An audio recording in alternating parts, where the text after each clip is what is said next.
Nandito po tayo at nandito lang naman po ako. Ang sadya ko rito para tignan na maayos ang pagbigay ng tulong sa ating ating tinatawag mga unang Pilipino, ang ating mga IP community dito sa mga Sama Bajau. Kaya nandito kami para dahil kung minsan kapag ang gobyerno ay nag-aantay lang na kayo ang lumapit, hindi naman namin nasiservisan kayo lahat, hindi namin kayo natutulungan lahat. Kaya ang ginawa namin, kami na lang ang pupunta. Ang gobyerno ang pupunta sa inyo.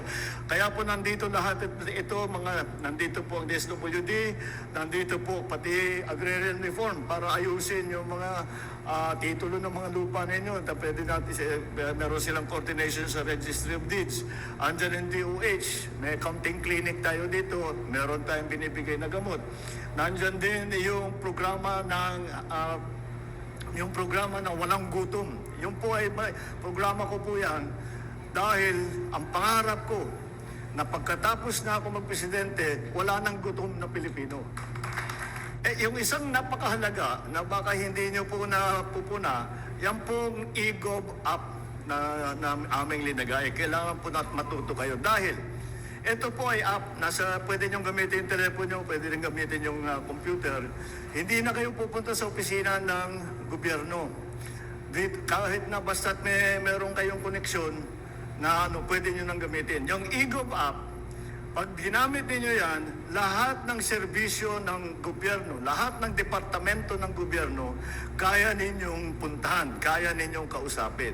Kahit na yung imbis na yung mga papeles, mga dokumento na dati pabalik-balik kayo, 3 oras kayo nag-aantay sa pila, tapos sasabihin sa'yo, pagka napirma, sasabihin, kulang pa kayo ng 3 pirma, kailangan pa kayong pumunta rito, tapos kailangan pa pumunta. Ngayon, nasa e-gov app na lahat yan. Marami po tayong servisyo na ibinibigay, basta't patuloy lang po at titiyakin po namin na hindi po, lalo na kagaya ng ating mga kababayan na medyo malayo ang tirahan, ay tinitiyak namin na kahit papano maabot natin ang lahat ng ating mga kababayan.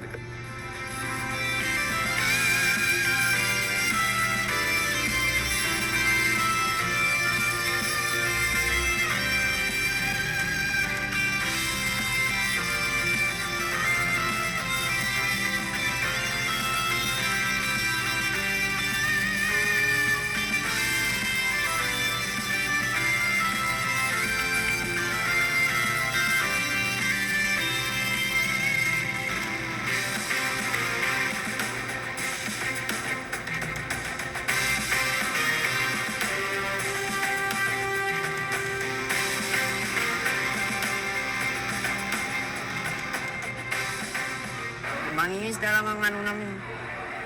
Yung anak buhay namin, minsan mahuli, minsan wala. Pasalamat talaga kami sa tulong nito. Maraming talaga salamat ka DSWD. Marami na talagang tulong ito. Magsukol ang mga kaulasan na mga Islam, magsukuliban kay President Bongbong Marcos, ang mga DSWD. Magsuportod kanila tata. Napakalaki po tulo yung walang gutom program. Kasi po, bilang isang single mom na may 8 anak, sobra po akong nahihirapan, lalo na yung pang-araw-araw namin ng mga anak ko. Additional po ito sa pangangailangan namin. Mr. President, magsukul, walang gutom program, malagutod katatabangan kamo ini, bilang single mom, ako nakuwalo anak, akaunon, amo na ini nakasunuka ko, pangangailangan ng adlaw-adlaw. Malaki po tulong sa amin na kami ang natulungan na pilit sa programa na ito. Malaki po itong tulong sa pangista namin sa laod, lalo na po dito kami kumukuha sa pang-aral ng anak namin, pamasajes ko po. Mahirap talaga po kapag yung bangka namin, yung luma na po, nakatatakot po pumunta sa laod kasi yung mga bangka namin po, yung mastic na lang sa pinturang bumubuhay sa bangka namin. Pero delikado na po yung laod sa malayo. Muchas gracias, Presidente Bongbong Marcos.